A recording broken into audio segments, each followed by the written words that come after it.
Robert Graham, mid 60s. I live in Vancouver, Canada, and I was born there. I grew up in a kind of middle class neighborhood. At the time, it was in a more affordable area. I don't know if you follow real estate, but Vancouver is extremely expensive now. But being born in the late 50s, things were a lot different back then. And, it was my mom had been a school teacher. My father worked in the news media. And I went to regular public school. My parents couldn't afford to send me to a private school, even if they wanted to. And I'm certainly glad that never happened. And pretty uneventful childhood, I'd say. But I went to also public colleges and universities after I got out of high school. Traveled around a bit, then got some degrees and ended up working as a lawyer. Had some academic experience teaching night school kind of thing at a couple of colleges. I had some older brothers. They kind of introduced me to anarchism. And so I first got interested in late high school. And then I took some time off before I went to college. And when I went to college, I got more interested in this stuff and was introduced to people who ran this anarchist news journal called Open Road, which was published out of Vancouver from 1976 to 1990. So I met people who from the Open Road Collective and started working on the paper early 80s to the mid 80s. And that's when I really got more involved. Open Road published at least a couple of times a year. I worked on it. That was always a problem. It was supposed to be a quarterly. But, it was entirely subscription and donation supported newspaper. And newspapers are expensive to publish and mail out. The paper had been founded by some people involved in the Yippie movement in Vancouver. In fact, they used a Yippie mailing list to get the first issues out. And Open Road was, I think, the largest English language circulation anarchist paper at the time, for sure. It had a peak of 20,000 circulation in about 1980. And so through Open Road, I met a lot of activists in Vancouver and started going to conferences. Went to one in Portland, Symposium on Anarchism. It was organized by a guy named Pietro Ferreira. I think that's his last name. At a college down in Portland, which was a very interesting thing. Arthur Lenning was there, who'd done a lot of stuff about Bakunin and edited an excellent selection of his writings. And Paul Average was there. He talked about Machno and the Machnovist movement. And Bob D'Italio, who was kind of a veteran Italian-American anarchist from Boston, who was very interested in the Sacco and Vanzetti case. Murray Bookchin was there. John Clark. No, wait. No, sorry. That was at the Anarchos conference in Montreal. That was a couple of years later.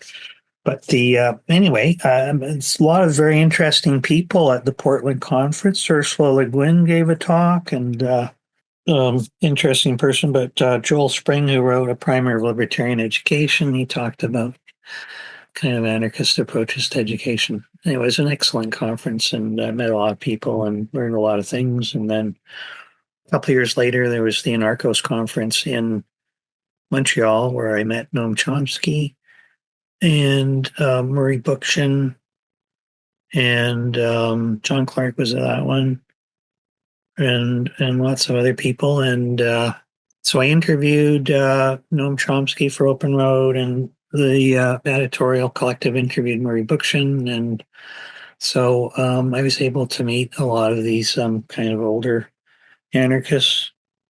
I went to a history workshop conference on anarchism in England in the mid 80s, where I got to meet Stuart Christie and a bunch of the other kind of Scottish English anarchists. Daniel Guerin was supposed to come, but he was sick, so never got to meet him.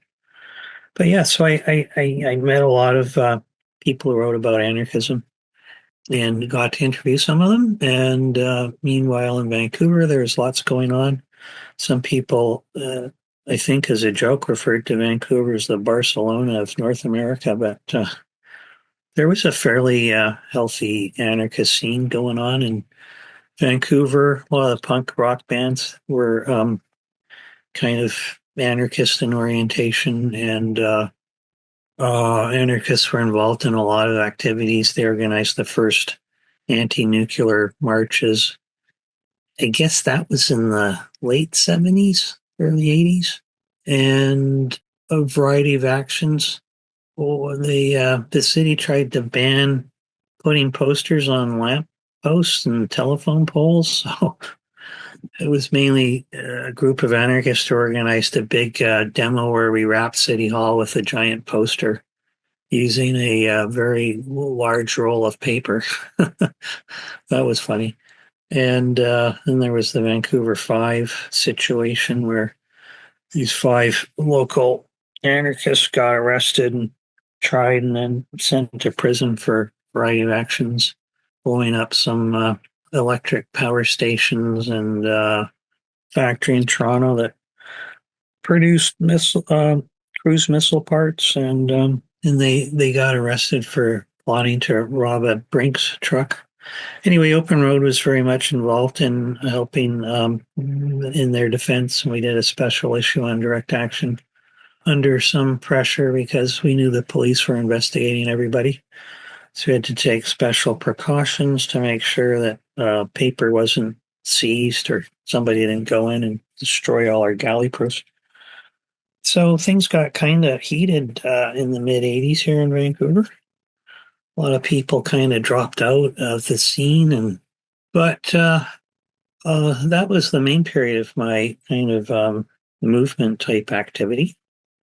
And then after that, I started doing in my spare time stuff, writing stuff. I eventually did an anthology of anarchist writings in 3 volumes, and then I wrote a book about anarchism in the First International. And I still write about stuff. I'm trying to work on something right now, but it's going a bit slowly. So yeah, it was mainly through someone when I was in college. I had this Marxist-Leninist instructor who it's really hardcore. He's really a Stalinist, but he said, "Oh yeah, well, if you're interested in anarchism, you should check out Open Road." And that's how I got introduced to the Open Road group. And they were like the main, the most visible anarchist group in town. And so, so I spent a few years there. To me, anarchism really came out of socialist movements in Europe in the 1800s. And I think anarcho-capitalism is a contradiction in terms, because the so-called anarcho-capitalists are totally in favor of private power and authority and domination. So they pretend it's all somehow voluntary. But, just look at what's going on today with that. Virtual dictator in Argentina likes to call himself an anarcho-capitalist. I just don't have any time for so-called anarcho-capitalism. It's just complete nonsense, in my opinion. So I think of anarchism as a kind of one of the actual original forms of socialism. Who was one of the first socialists? Proudhon in France. He was also an anarchist. It predates Marxism. This idea that Marxism is synonymous with socialism is nonsense. That was one of the themes of my book on the First International. Anarchism is, in my view, a distinct political ideology which connects the problems regarding political power and domination with economic power and domination and exploitation, and sees, because of those interconnections, that if people are going to be free in an equal sense, equally free, rather than some people being freer than others, you have to abolish capitalism and the state and replace it with some form of voluntary organization without any institutionalized coercive mechanisms to enforce the will of groups of people, as is the way things have been done for several hundred years in Europe and then across the globe with the rise of the modern state. So I define anarchism as being basically having six kind of main aspects: commitment to voluntary federation or association, anti-parliamentarianism, as in opposition to participation in conventional political systems, and then including parliamentary or representative democracy, anti-statism, commitment to direct action rather than indirect action through so-called representatives. And I use the word libertarianism to refer to the anarchist concept of means being consistent with your end, so that an anarchist isn't going to advocate using coercive mechanisms or institutions like the state in order to achieve anarchy. That's what Marxist-Leninists advocate, and they're not anarchists. So you got anti-statism, anti-parliamentarianism, anti-authoritarianism in general, just being opposed to the concept of hierarchical authority, which has some kind of, through coercive power, is able to impose the will of some people on others. And then the more positive aspects are libertarianism, voluntary association, and direct action. And direct action is just when people act themselves to affect social change rather than appealing to someone in authority to achieve that change for them. So it doesn't have to be legal or illegal. It can be either. This idea that direct action is always some kind of illegal activity is simply not true. But it may be, if strikes are illegal, then you engage in a strike. It's a form of direct action. And if strikes are legal, it's still a form of direct action. So that's my general view. I just had a, kind of natural aversion to people telling me what to do, and always found the Marxist-Leninists to be completely authoritarian, as well as being dishonest in their propaganda. Personal biography. One of my brothers, I mentioned I had older siblings who introduced me to anarchism. One of them was a huge George Orwell fan and read Homage to Catalonia. So, when I was a teenager, I was introduced to some of those. Some of that history of the counter-revolutionary role of the Communist Party in Spain during the Civil War and Revolution, and the way communists completely misrepresented the facts and tried to portray the anarchists as fifth columnists and crypto-fascists and stuff like that. And we're busy going around assassinating anarchists. So I found that pretty distasteful. So I never was attracted to Marxism whatsoever.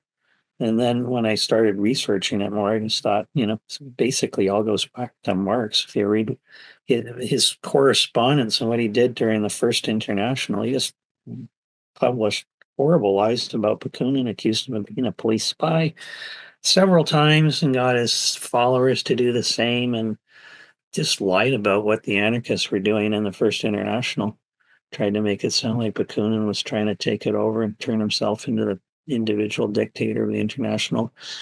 Have no attraction to that kind of approach, whereas the anarchists seemed to be pretty honest and straightforward about what they were doing and trying to do, and what they said made sense.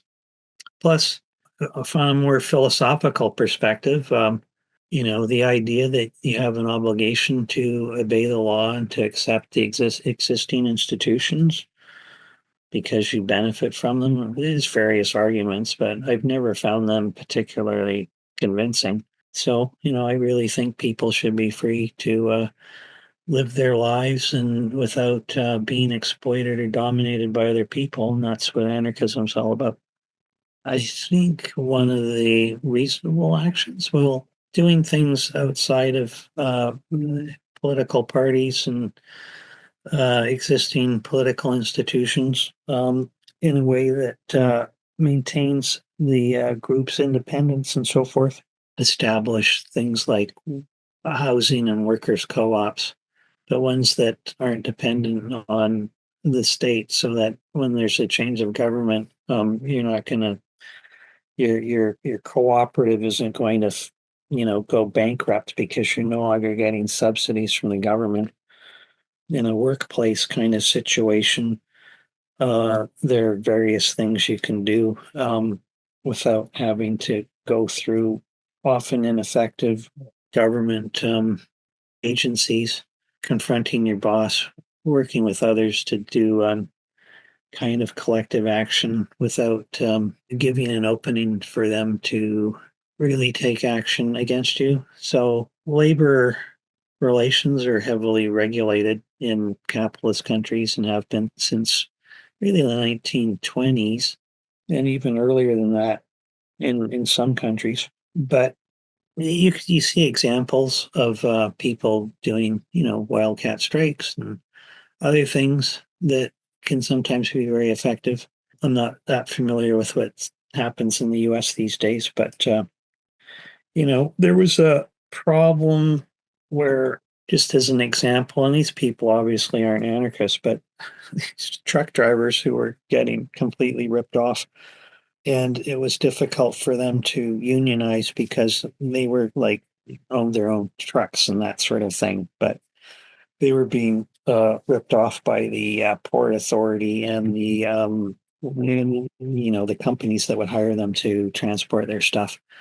And they just organized a kind of ad hoc refusal to haul any more goods, but they weren't legally a trade union, so it was very difficult for the authorities to deal with this de facto strike because they hadn't taken that additional step of becoming a legally recognized entity that would be regulated by the state.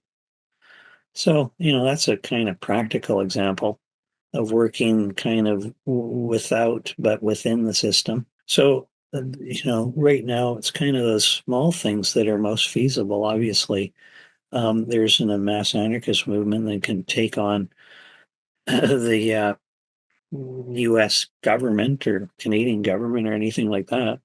So that's kind of my view. You kind of build from the ground up. The old anarchists used to talk about creating a movement and organization from the bottom up. And it's also a good, besides being a fairly, a good way of creating bigger organizations that without a hierarchical power structure. It's also a good way of organizing and doing things on a more practical level. I remember when I went to the Anarchos conference. Oh yeah, there was another guy there named Alan Ritter who he wrote a kind of a theoretical analysis of anarchism, and which I thought was pretty good. And he was talking, and there's this cliche that anarchists believe in all or nothing. It was the headline on a notorious review by a conservative or liberal historian reviewing some books about anarchists in the Spanish Revolution in the New York Review of Books. And Ritter pointed out, well, I never thought of anarchists as being all or nothing because the whole thing about anarchism is trying to do things on a daily basis within your own life, and then building a movement from the ground up, and so that takes work, but it's stuff that you can achieve without waiting for the revolution. So anarchism isn't an all or nothing doctrine at all. I'm not familiar that much with U.S. stuff. The kind of wasn't the movement for a $15 minimum wage that was conducted kind of extra legally, and according to some groups in the US, it was fairly successful. So, how do you encourage more solidarity? I guess you just have to appeal to people through their own lived experience. I mean, there's so much anti collective action propaganda, if I could call it that. I mean, it's not just anti union, but where people just get totally sucked into this idea that somehow they're better off com- competing with each other and not exercising group solidarity. But there's also plenty of examples of people engaging in group solidarity and mutual aid. There's several books have been coming out about that sort of mutual aid and solidarity practices emerging in times of crisis, like after Hurricane Katrina in New Orleans and during the COVID crisis and so forth. So you have to relate what's happening to people's direct personal experience, and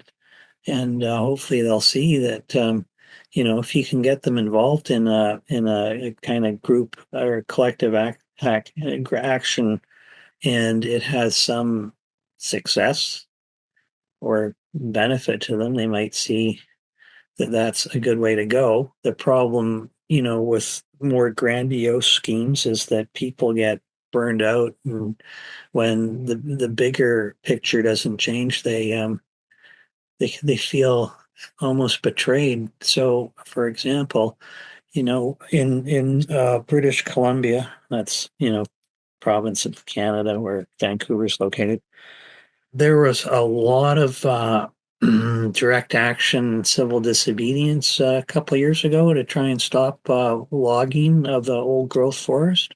And I've read interviews with people since then, and because ultimately they were unable to stop a lot of the logging, and the police came down really hard on people. Lots of people got sent to jail um for fairly brief periods, but still, some of them were getting sentences of 3 months or more in jail because of their civil disobedience and direct action activities. And some of these people, because ultimately they didn't achieve the full objective they got of protecting all old growth forests, and because of the coercive power of the state that was just really lined up against them and applied against them, they just kind of dropped out and became apolitical because they hadn't achieved their overall objective. So that's definitely a problem. If you know, set your sights a bit lower, then it's, I think, less likely that people will become burned out like that. And, it's an awful lot to ask people to engage in activities that could end up with them being put in jail. So I don't do that. That's a big individual choice for people to make. But I think if you keep things on a human scale and don't promise the world, then it's more likely that you can build up networks of mutual aid and solidarity. The problem is trying to, move beyond that. But all depends on the situation, and things just happen sometimes without anyone expecting it, including revolutions. There's so many revolutions that broke out where nobody had predicted they were going to happen, but they did.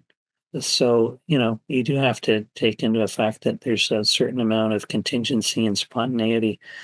And, but if people are already involved in solidarity networks and so forth, actually it makes it a lot easier for them to push things forward when those kind of crises or events occur, to the surprise of everyone.